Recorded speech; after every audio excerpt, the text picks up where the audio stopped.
And if that wasn't nerdy enough, we were asked to play part of it for class that following week. I did something similar when I was about 7. Me and my neighbor friend Kellen sat on my top bunk and recorded ourselves cursing for about 20 minutes. That's awesome. Welcome to the Video Reformation Podcast. I'm Ben Oliver. I'm Justin Plant. We are the co-founders of Storyboard Media and your guides to practicing effective video for business. We're like the Mickey Goldmill to your Rocky Balboa in Rocky. Yep. Yeah. Today's episode, we're going to talk about how and why you might replace a BDR with video. But before jumping in, I understand we have a new sponsor this week. Justin, who is our sponsor? Our sponsor this week is DOPLGANG. DOPLGANG. All right. Well, I'm sure there's a fun ad associated with that. I think they sent something along. Did they? Yep. Have we gotten it yet? We did. Okay, good. Just in the nick of time. Yep. Well, we'll have to get to that spot later in the episode. I'm sure you'll want to stick around to hear what DOPLGANG has to offer. All right. Well, replacing a BDR with video. Perhaps we should start with defining what a BDR is, just in case anyone listening doesn't know. Yeah. So they can skip this episode. So it stands for Business Development Rep. Sometimes they sit in the marketing department or roll up to marketing. Sometimes they roll up to sales. But generally, they are responsible for lead gen. And as opposed to an SDR, a sales development rep, BDRs are a little bit more proactively searching for leads. Okay. Whereas SDRs might be qualifying those leads and passing them up to an AE. So it's a lead gen activity, but it's a person doing it as opposed to like content marketing or something. Okay, so a company could have a marketing department that's generating content that's potentially gated to get people to identify themselves as leads. That might go to an SDR to qualify that MQL into an SQL and pass it off to an AE. Yeah, very simply put. And then at the same time, a BDR would be, instead of relying on inbound leads, they'd actually be doing more cold outreach, identifying targeted prospects, initiating those conversations to get someone to say, hey, I'm interested. Yeah, I think so. Well, we'll go with that. Everyone probably defines that a little bit differently. Yeah.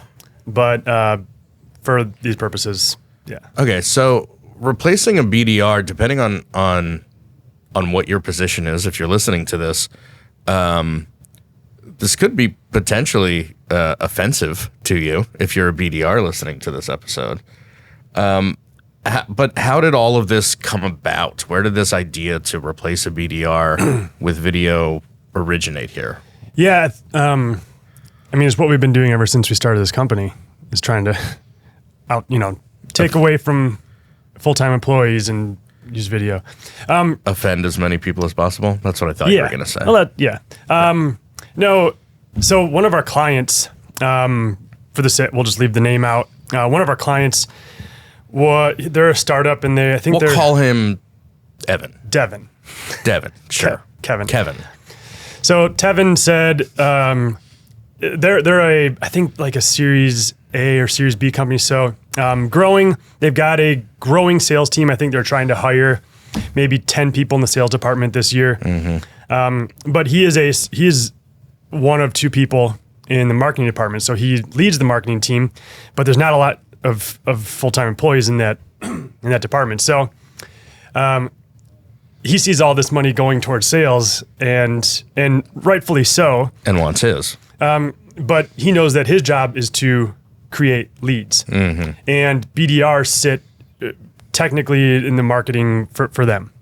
And so they were going to hire several BDRs that year. Out of the 10, some of them were going to be BDRs. And he was making the case to me. I think he was just thinking through this out loud with me. He's like, there was a what if at the beginning that you didn't hear, and it was like, let's do this.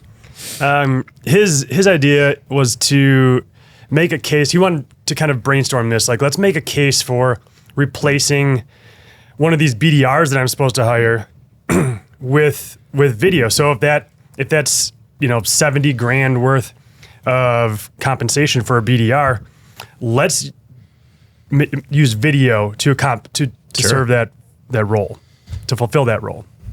And so, yeah, we just kind of, put our heels up on our desk and started talking, and there was some great conversation. And then I brought this up to you, and sounded like a good episode for the podcast. Yeah. Okay, so I imagine there's a lot to unpack in this. I think there's real potential, and I think it's worth admitting that we haven't actually executed this yet.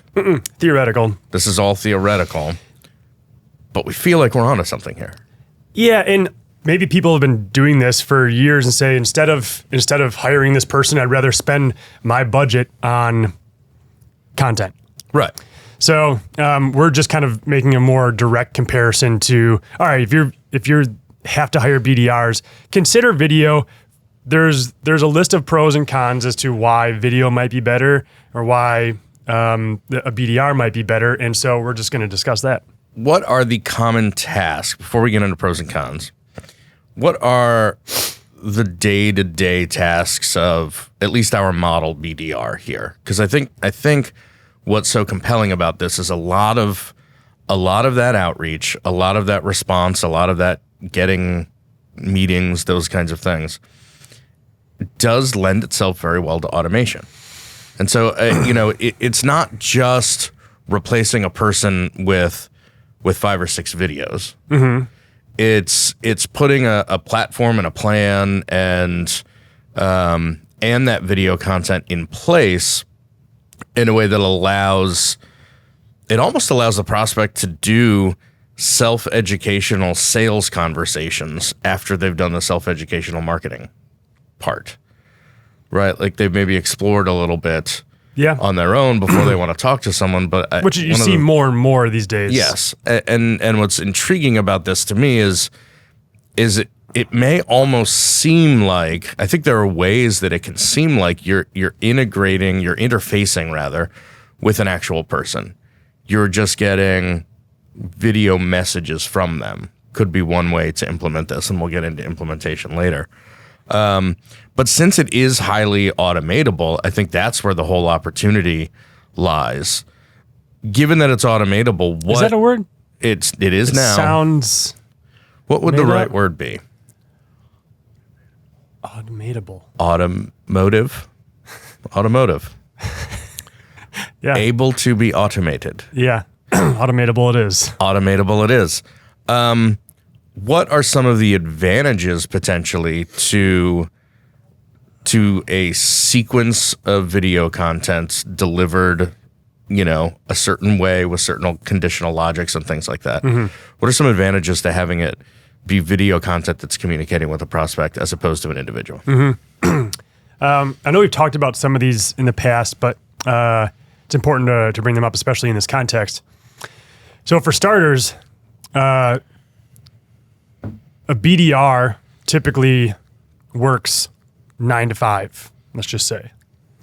But video is there 24 hours a day, 7 days a week.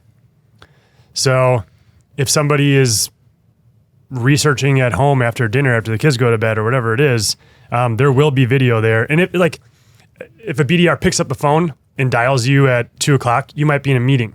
Mm-hmm. Maybe they leave a voicemail, maybe they don't. But if you get an email with a video outreach, you can watch that whenever you want to. So it's a little bit more accommodating in that respect. I think that's something that we've talked about in using video for sales just generally is exactly that. You don't have to hope you get someone on the phone, hope that they're willing to give you their time. Mm-hmm. You get to put something in front of them that if they see enough in the initial messaging to think that it's compelling, then they can choose to watch it on their own time. Doesn't that then expose a potential con of this in that you don't have the ability to call up a prospect or have a video chat one-on-one? Yes, you have less of if your option is to hire one BDR or have video, then yes, you're looking at that. But if you've got the opportunity to hire 4, but then convert one of these BDRs into video, then sure, you still got people on the phone, and there's a lot of important calls that happen that way. So I don't mean to rip on that part of the BDR process. I think that's an important distinction, is that we're not saying get rid of BDR. I hope we haven't said yet. We're not saying replace all of your BDRs with video. We're talking about one of your BDRs replacing with video. I think there's tremendous testing ability in this too, which I'll get to in implementation or after. Because if you look at a decent BDR salary, maybe let's just call it 60 grand, you can get a lot of pretty good video content for 60 grand. Yeah.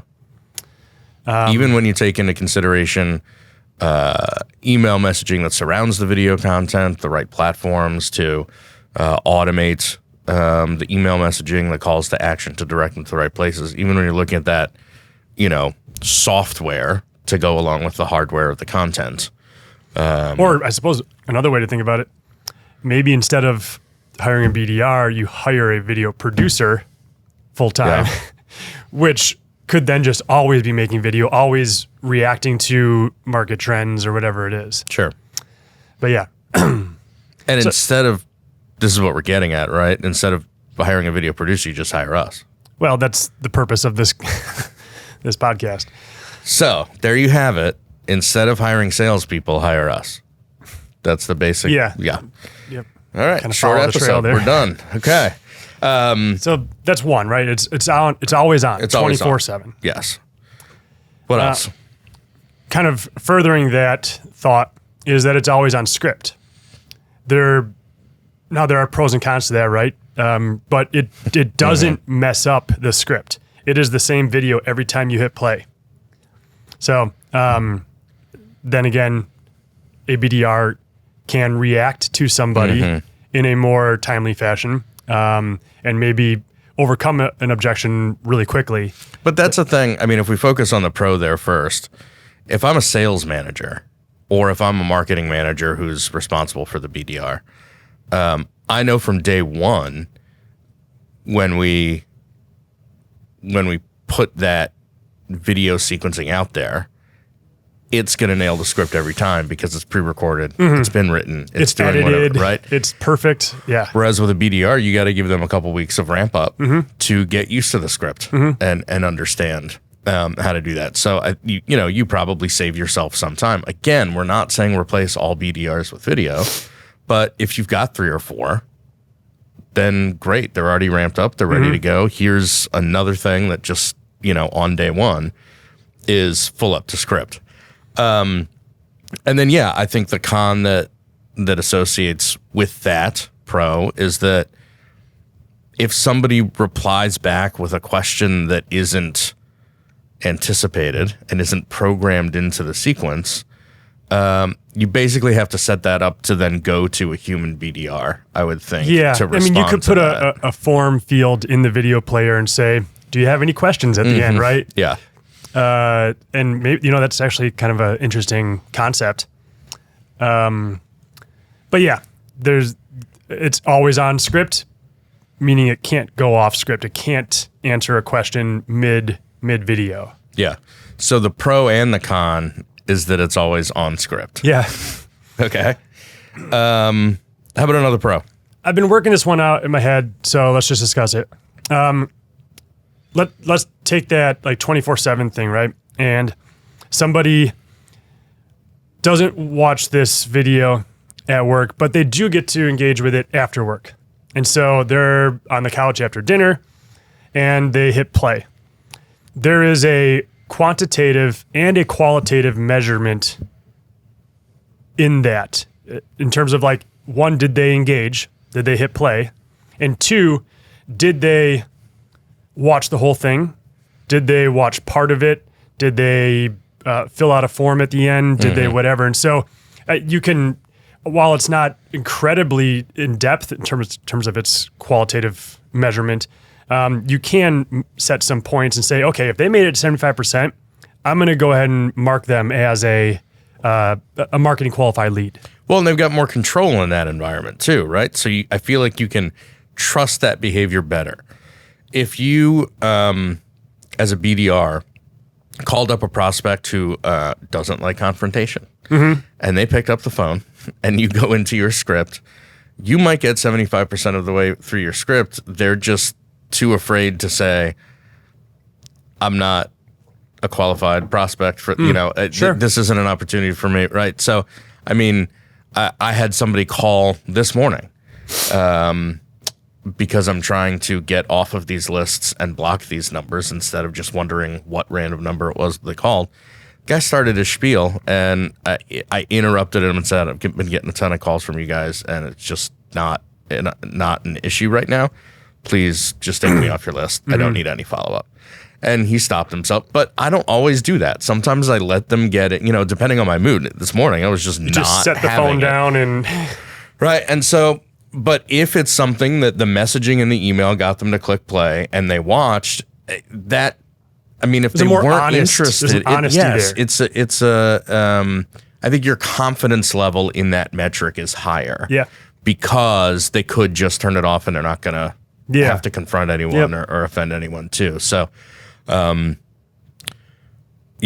think that's potentially another pro actually that we've uncovered there is that it's the analytics, the behavioral metrics are probably higher confidence than based on and they're phone not calls. influenced by that BDR wanting to check the box for, I got one more lead today. Right. Yeah. It's perhaps a more qualified MQL. Yeah. All right, Jim. Well, no. How about I call you back in 6 months? Fine. Yeah. He's interested. Yeah. Right. And so then you log it into Salesforce and you hit your weekly numbers. And I mean, it's just a different interaction altogether. Yeah. You touched on it earlier a little bit too, but we're also comparing a full-time employee and all of the costs that go with that aren't just salary costs. Right. So you mentioned a $60,000 or $70,000 salary, but then you've got 401k matching, you've got health benefits, you've got all of those other costs, management time, a desk, a new Computer. laptop, all those things that go into seat for every single platform that they need to be on. Exactly. So you could see how that, and I'm not an HR person. I think there's some pretty standard calculations, but you basically take the base salary times whatever additional percentage, and that's kind of your cost per full-time employee. That may even be the number that you want. So that $60,000 salary could all of a sudden be $90,000 that you're looking at in terms of offsetting the cost of an actual human BDR. Which, gives you 50%, 30, 40, 50% more budget to work with on creating and executing the content. That seems like an advantage. Definitely. So one more pro that we've got here is video is scalable. So at the exact same time, at 9:10 on a Monday morning, 1,000 people can watch the same video. But only one person can talk to one other person at 9:10 on a Monday. Yeah. Oh, that's it. I believe I made my point. I believe I emphatically made my point. That's so Raven. Now I don't know if you noticed, but I was trying to pair the cons with the pros here, and I believe many of the pros. Did we get to all of the cons? Did we get Not to? really. So let's check out the cons here. So not reactive, little rapport. Yeah, a video can establish rapport, I suppose, in terms of its brand voice, right? Even what surrounds it, like the email copy that surrounds the video. And video doesn't just have to be delivered through email; it can be targeted ads. So, anyhow, but yeah, you can't technically build rapport, or you can't alter your rapport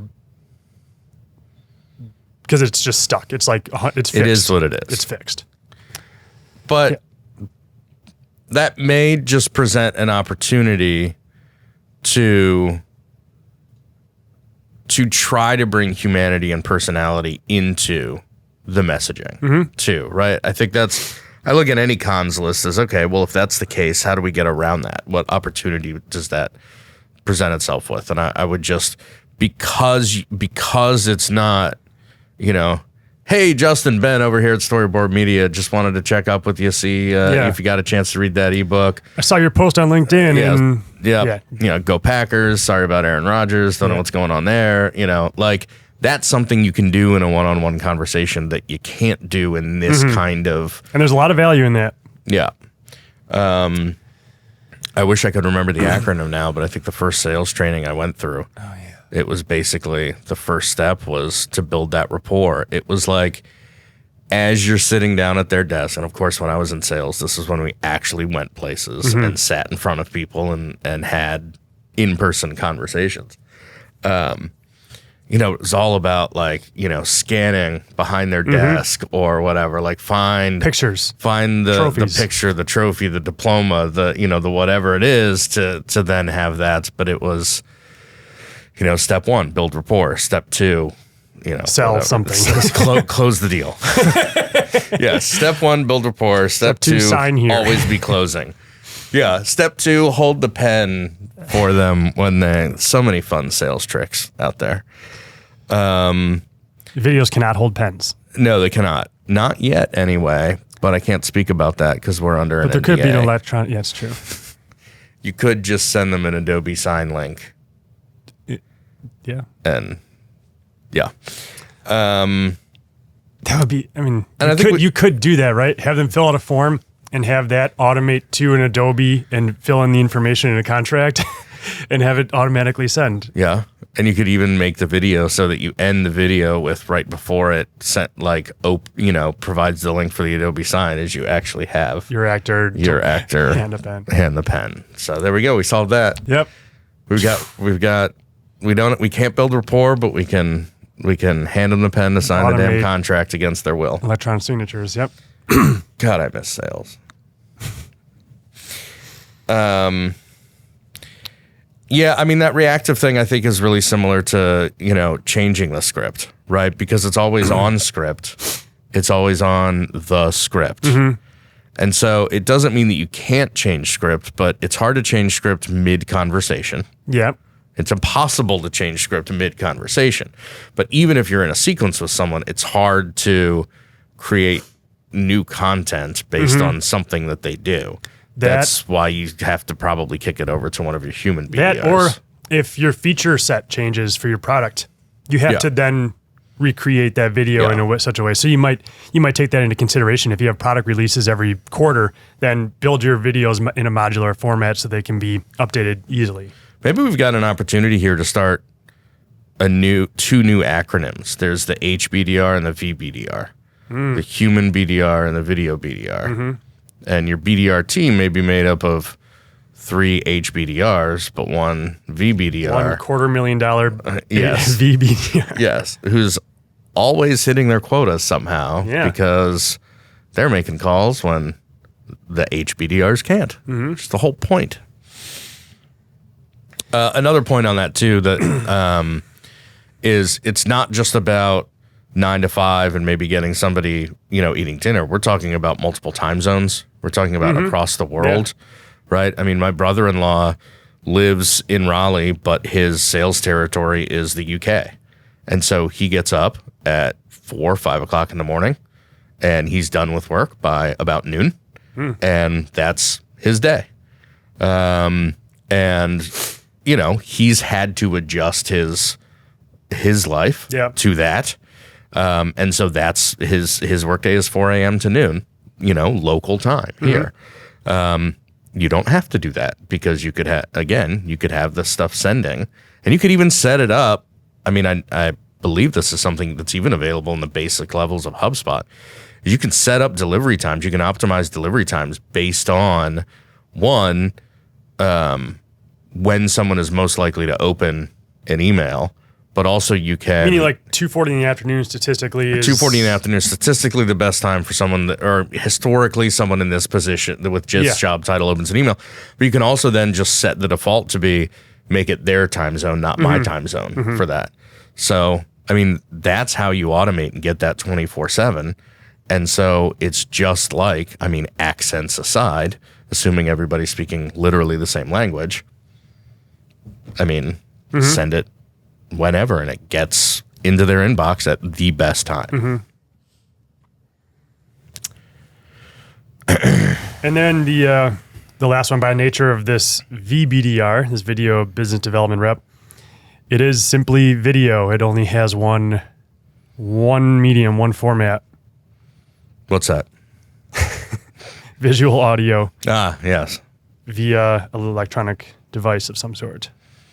But yeah, video can't call, video can't send an envelope, video can't LinkedIn message you. Ooh.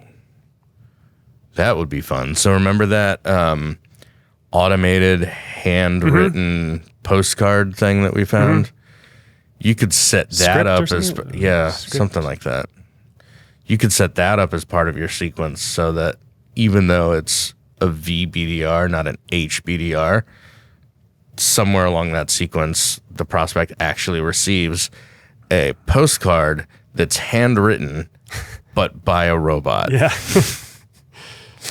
I feel like that undermines our entire, we're speaking legitimately here about automating this, but maybe there are some other fun ways to be right. But I mean, I think that's part of the messaging too, is, even in your outbound email sequences, you've got the second or third email in the sequence starts with totally not an automated follow-up here, right? Yeah. I mean, there's a tongue-in-cheek nature to automation that sometimes when you just acknowledge it, it maybe that's rapport, right? I mean, we're so conditioned as recipients to keep an eye out for the spam or the unsolicited kind of stuff, but when there is that acknowledgement or self-awareness or personality in there, I don't know. I mean, that often resonates. I may not respond, but at least I recognize that they recognize that they're not trying to pass themselves off as a real person. It's totally an automated sequence. Yeah. The fact that this is entirely a person gives you a lot of opportunity in the messaging to lean into that. To kind of play into the fact that this is all digital. Yeah. 51% of the population identify as introverts, and that's why we've, reached out to you through our VBDR so that you don't have to actually talk to a human. Yeah. Just straight up acknowledge it. Yep. All right. Well, maybe it's a good time before we talk about how to implement this and actually go about doing this. Now that we've talked about kind of why you might and what some of the pros and cons are, why don't we hear from our sponsor, DOPLGANG? Lovely. Are you tired of being pulled in several directions at once? Did you double book yourself or commit to something you weren't going to do? Oh, yeah. Well, now you can do it all, except you don't have to. With a VBDR? DOPLGANG is the newest and hottest of these shared economy startups. Like the Uber of or the Airbnb of, whatever. On average, there are 5 people in this world that look just like you. And through the magic of AI, the NSA, and the state-of-the-art facial recognition technology, DOPLGANG matches you up with your lookalikes through a proprietary mixture of 45 different characteristics. And with the new tolerance spectrometer feature, you can locate a lookalike that has anywhere from 45 out of 45 to 5 out of 45, anywhere in between. With DOPLGANG, you can be where you're supposed to be without sacrificing where you want to be.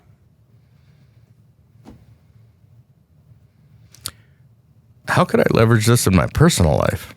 Well, I think that's what it's for. I mean, anything. I went to business applications, sure, but you're right. You can go on 4 dates in one night, and then everybody reports back to you, and you don't actually have to go through those. They'll go through those first dates. So you just show up for the third date. Yeah, when it's all warmed up. Mm-hmm. What could possibly go wrong? I feel like that's the tagline for all of our sponsors. What could possibly go wrong? But yeah, I think they were basically thinking of you. Sure. When they developed this product. I can't handle all the first dates. There's just so many. Yeah. Yeah. Well, now there's DOPLGANG. Thank God. Thank DOPLGANG. Great. I might use that for my podcast. Wait, Are you? Fred? Wait a minute. Okay, so how do we do this? Because I'm intrigued at this point, right? Yeah. We've seen the budget that we can put toward it. We've talked about some of the advantages. We know that we're not doing a straight up we have some HBDRs and we're trying to, instead of getting a fifth one, we're trying to do a VBDR. Let's give this a go. Mm-hmm. How would we give it a go? Well, it's theoretical. But I mean, hence the how would we? I mean, in certain ways, we've been applying some of this implementation with clients, but this is just in a very specific application. So, first, you might want to look into what is your typical BDR cadence? What are they doing on a daily basis? Are they supposed to first call, then do this, then have their second conversation like this, or what does that cadence look like? What are you laughing at? I was gonna say iambic pentameter, but I did that joke last week. Oh, did you? And so when we were practicing? Yeah, when we were preparing. We weren't actually recording yet, so our audience wouldn't know. But you want me to back up? Do you want to? Let's give our editor options here. Okay. No, that's fine. All right. So our cadence is iambic pentameter. Well, and that's another thing too, right? I wouldn't make my first BDR a video BDR. So if you're going to go through some trials, I've already established, what works and what doesn't for my actual human BDRs. I've kind of got that right. That cadence is those steps of interaction. Mm-hmm. Right. Here's the messaging, and here's the goal of that first initial outreach email or whatever. Mm-hmm. Then here's the script for the follow-up phone call.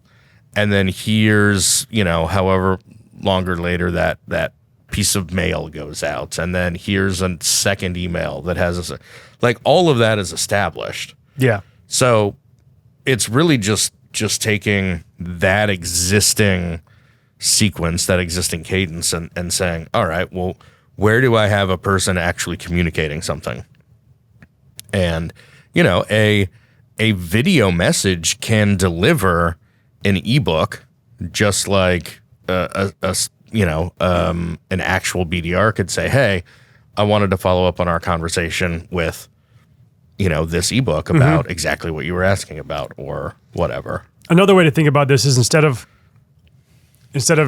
thinking about it vertically, I'm going to take this human and replace it with video, you could go horizontal and say at step 2, I'm going to implement video. And I'm going to give all of our humans more time on the phones or more time knocking on doors or whatever. Mm-hmm. So just understanding where your cadence is and where video fits I think the first thing to look at. I know enough to be dangerous here too, but I know that, it's been a couple years since I looked, but Drip, for example, has conditional logic in its workflows. And I think between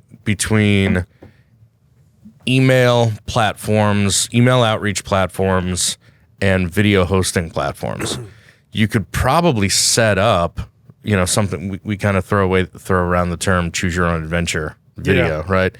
You could probably set it up in a way to almost be more personalized and be more reactive by putting the right choices in front of your recipient, your prospect, to trigger a particular type of response based on their action. Mm-hmm. So you could initiate a video message, and like our website does, you could ask them to identify themselves first as marketing, sales, or customer success. And you can do that in a way that doesn't necessarily feel like they've gone to a website and they're picking the silo, but you're actually interested in what it is that they do day to day. And then by selecting marketing, for example, then they've triggered a different subsequence. And you can do that at every step. So you can give someone an opportunity to show them a different video or send them to a different landing page or give them a different form to fill out based on the options of behaviors you're asking them to fill out, they're getting educated along the way. You're qualifying them better, but there may be I think, a huge opportunity to make it feel more personalized. Now, of course, you have to create 3, 6, 9 times as much video content as if you were just doing one straight line of conversation. But that could be a way to offset that reactive, that may give it that personalized touch. We've talked before about, again, with our website, when you break it down by those silos, nobody from sales is going to say I'm in marketing and see the videos in the marketing section of your website and see that they're essentially the same thing, but you've maybe changed one sentence to make it about marketing or sales, Yeah. So it's enough. It's that difference between like individualized and personalized, where it's relevant to them based on the decisions they've made and the information they've volunteered, because you're just asking simple questions along the way. It almost feels like it's generated just for that individual. Potentially, it could feel like it's for that individual, and that there's somebody actually behind the curtain saying, send this. This is the next. This is the next thing they should get. Yeah. Whereas, and that's one of the really cool things about some of these automated platforms too, is you can wait 12 minutes after a response to send the next thing, so that it feels like somebody got the email, read the action that they took, and then sent them something to say, hey, just wanted to follow up. Here's that thing you were looking for. Where maybe that is a way to kind of offset some of that impersonal type stuff. Again, it's all pre-written, it's pre-created, it's all prepared. It's just mapping out, a much more advanced sequence or potential sequences. I don't know, that you could really nerd out on, to be honest. Yeah. Okay, so we've talked about the messaging, a little bit about like the messaging. I think there's 2 parts to the messaging here. So there's the messaging of, presumably all these things are being delivered, all these videos are being delivered via email. Potentially there's some landing pages that are being, that someone's being directed to. Yeah, that you could do some of this through paid ads, pushing certain content to people. Okay. So there's the messaging around the video, and then there's the messaging in the video itself. How?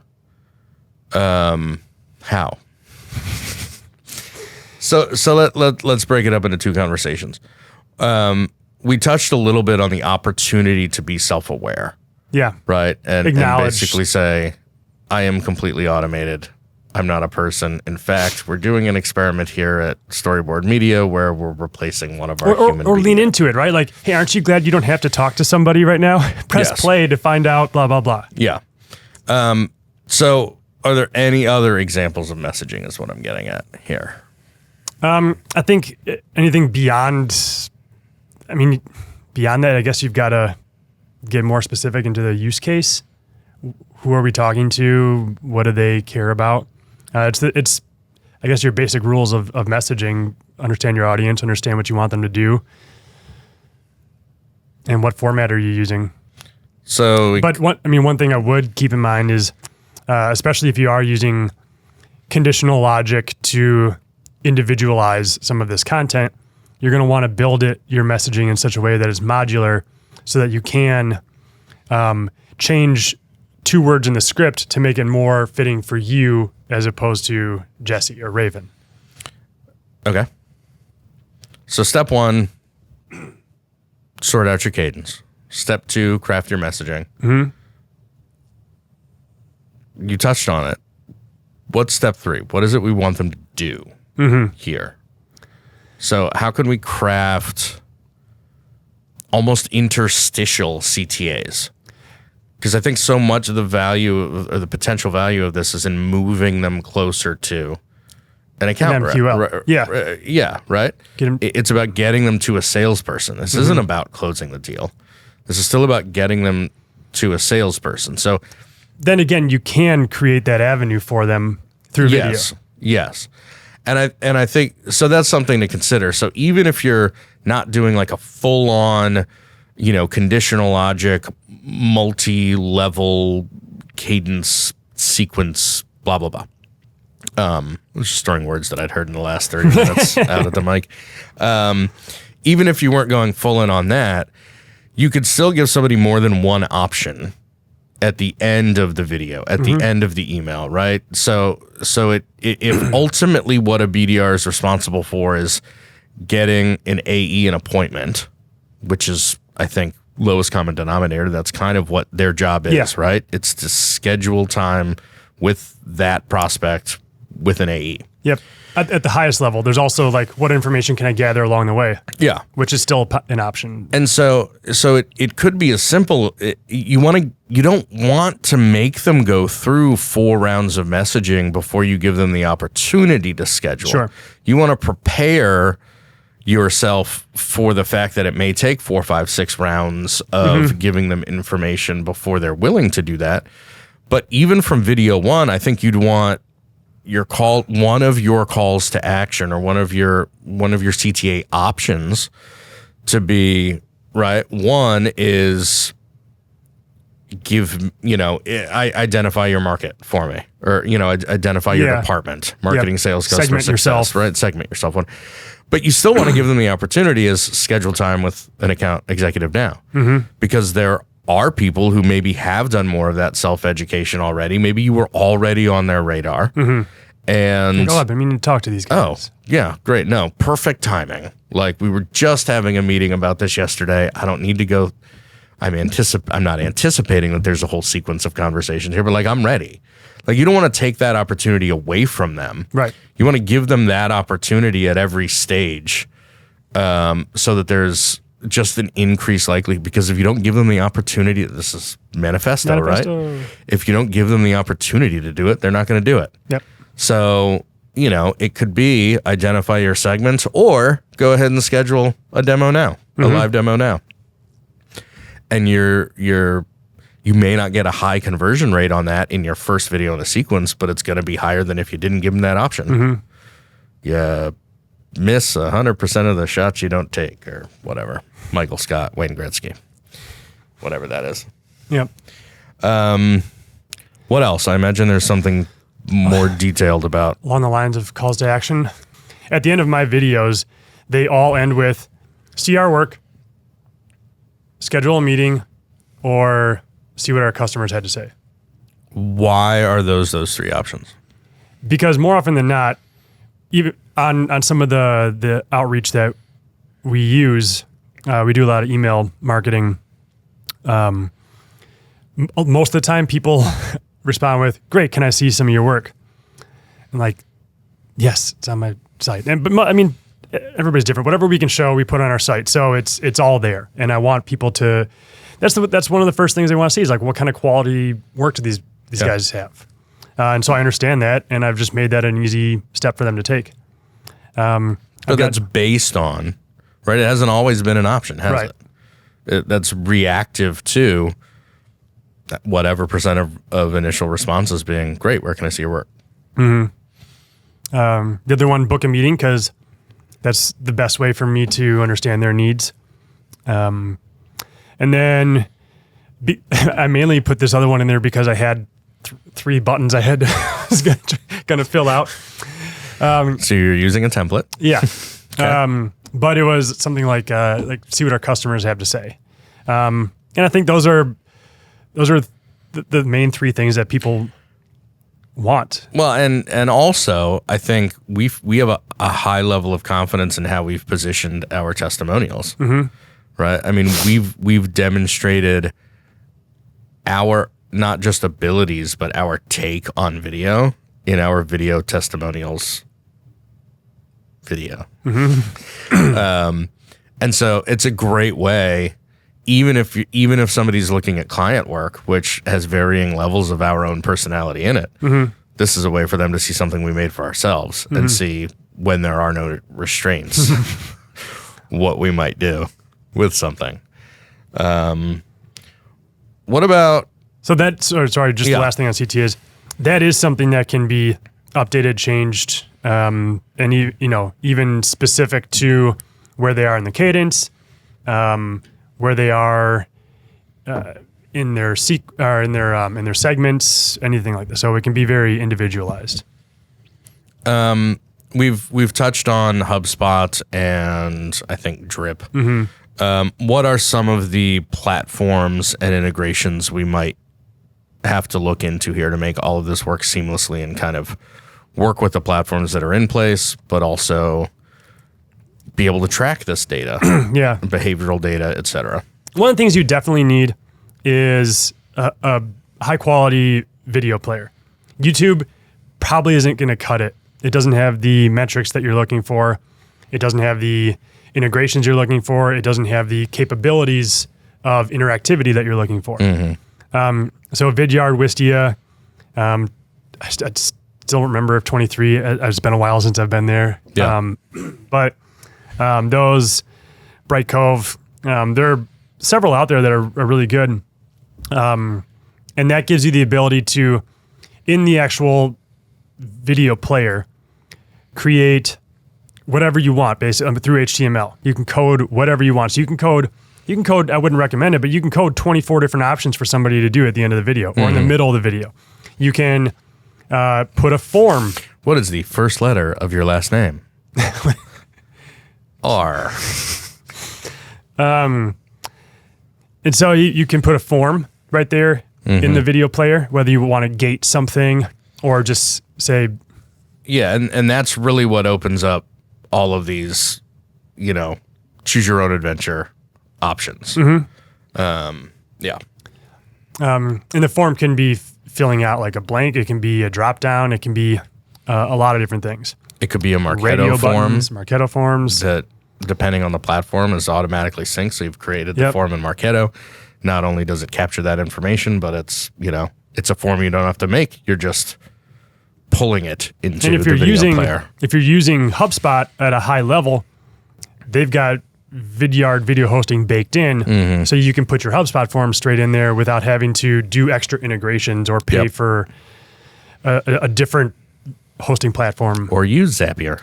Yeah, or use Zapier. So you need a quality player. You need, and some of those players have more integrations with other CRMs or marketing automation platforms, but most of them integrate with HubSpot, Salesforce, Marketo. And then even if you're using something like HighSpot or MuleSoft or whatever. You just made up MuleSoft. That's a HubSpot or MuleSoft or DOPLGANG, whichever. Yeah, so if it doesn't have a direct integration, a lot of times they have what are called webhooks, and you can just scoop that information and feed it into your platform through a little bit of coding. So that's where a lot of the information about that viewer is going to be stored. Is that CRM. Sometimes the marketing automation and everything is starting to kind of meld together, it seems like. But then the marketing automation, whether it's Drip or Pipedrive or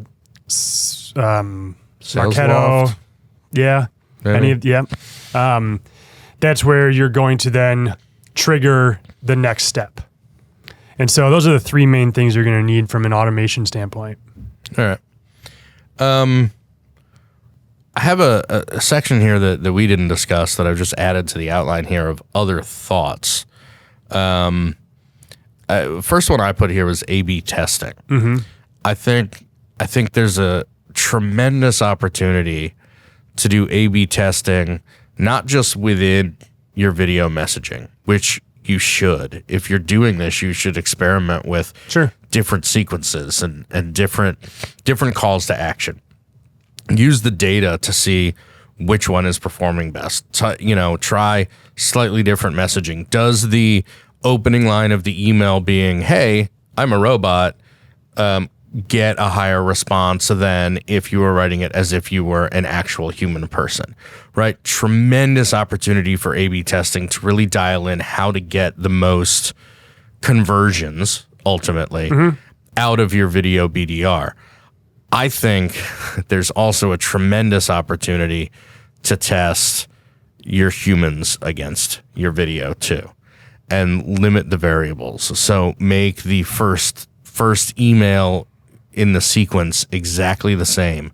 Make your human BDR record a personalized video or their own video that is exactly the same script as your video BDR is using, and track video against your human BDRs to see which one has a higher conversion rate, which one, right? Because if you're going to take the risk to invest in what could potentially be a person, and you know what a person, you know your expectations of an additional person in this role, because you've had enough to basically average out and say that, well, I should get this kind of click-through rate and this kind of, demo rate and this kind of close rate and whatever.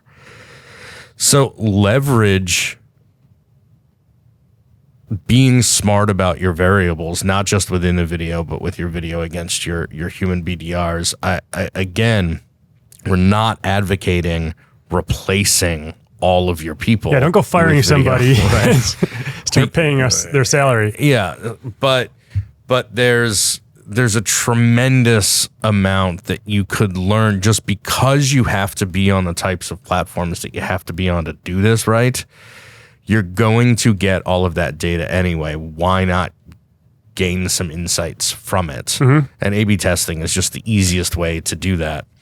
Another thing that I thought could be interesting in this is to make the talent in your video BDR videos, actually make it one of your top performing BDR. So somebody can go into LinkedIn and see Joe Schmo. Yeah. At your see company. that they're a person, or they're going to deliver the script more naturally anyway, because it's the same script that they've been delivering. Yeah. And it's cheaper. You don't have to hire actors. Like it's a quick way to win. Right. So we're not trying to, obfuscate or, be deliberately, like, oh, trust us, this is a real person. But like, why not make a real, one of your existing people kind of the face that people are interacting with anyway, and maybe one of your higher performing BDRs, right? I mean, that's good enough data right there that somebody feels some kind of connection with them. See if it works when it's automated. I don't always advocate using employees in the videos, but certainly it could be worth a shot. What other thoughts have you had about this? What might be some other opportunities that, if you've decided, again, if you've listened to this episode, maybe you've had a seed of this kind of thought before, and now you're like, all right, you know what? Fuck it. Let's try this. What else? I mean, what else might be there to either try or that we could understand, or? I don't have an answer to those, but I just. What other thoughts? I think this is timely because it is really hard to hire right now. Everybody's hiring, and you're having to either sink a lot of interview time into that process. You're having to raise your compensation levels. This could be a great opportunity to jump in and try it. Yeah. And I would love to find a client or two willing to try this out, and we make case studies out of it and be able to report some of that information. But it would take some time. Yeah. Yeah. How long do you think this might take to get up and running with the platforms, with the production, with integration, and maybe even some testing? I mean, I'd say 3 months to get it up and running, and 3 months to start to see. Well, 3 months to get enough data to start to try to glean anything from the data. So you're saying potentially in 6 months, you would be able to start to see if this is working or not. Yeah. Before the fourth quarter. Yeah, I don't know. I was just going to say, I don't know what the scheduled release date is for this episode, but as of May 11th recording, before the end of the year, you could potentially know whether this is something you want to invest in for 2022. But only if you call now. Any other thoughts on replacing a BDR with video? I came up with one more pro. Great. Is that video doesn't quit. Take another job offer. Okay. Yeah. It is or there. Ask for a raise. Or ask for a raise. Yeah. Or promotions or any of that. I mean, but that's all I got. All right. Should we hear from Doppelgang again before we recap? I think we have to, contractually. Doppelgang. Are you tired of being pulled in several directions at once? Did you double book yourself? Or commit to something you knew you weren't going to do? Well, now you can do it all. Except you don't even have to do it. Doppelgang is the newest and hottest of the shared economy startups. On average, there are 5 people in this world that look just like you. And through the magic of AI, the NSA, and state-of-the-art facial recognition technology, Doppelgang matches you up with your lookalikes through a proprietary mixture of 45 different characteristics. And with the new tolerance spectrometer feature, you can locate a lookalike that has anywhere from 100% of your characteristics down to less. all the way down to less. All the way down to anything less than 100. Anywhere in between. With Doppelgang, you can be where you're supposed to be without sacrificing where you want to be. Great. Yeah. And I believe this, like, it opens up opportunities for you to make money on the side as well. Like if somebody double booked themselves and you had to go do a speaking engagement for them Sure. about pottery. Equestrian Pottery. Mm-hmm. I am occasionally the world's foremost expert on horse pots. And I imagine that pays well. Yes. Very specialized. Yeah. By the way, I'm Sean. Ben couldn't make it today. Okay. You've done an amazing job. Yeah. Well, I just asked the questions this time. Okay. Well, that is this episode of Video Reformation Podcast. I hope you learned a little bit something about the opportunities for replacing a human BDR with video BDR. Again, not trying to take jobs away from actual people, just trying to leverage all of the opportunities there is for. We're trying to help those people who just can't find enough people to hire. Yeah. It's hey, opportunity. Yep. So yeah, thanks for watching. Thanks for listening. As always, give the old like, subscribe, download multiple episodes, delete them, download more just to pad our download stats. And yeah, I'd recommend several accounts. Yep. Multiple Different accounts, emails, multiple platforms. Yeah. Yep. Okay. Thank you. Thank you. I want to hear one of your sales stories. So I went for like an 8 a.m. meeting with the mortgage broker in Chapel Hill. Mm-hmm. And as I start to get into the scripted part, I noticed that he's fallen asleep. Oh, God.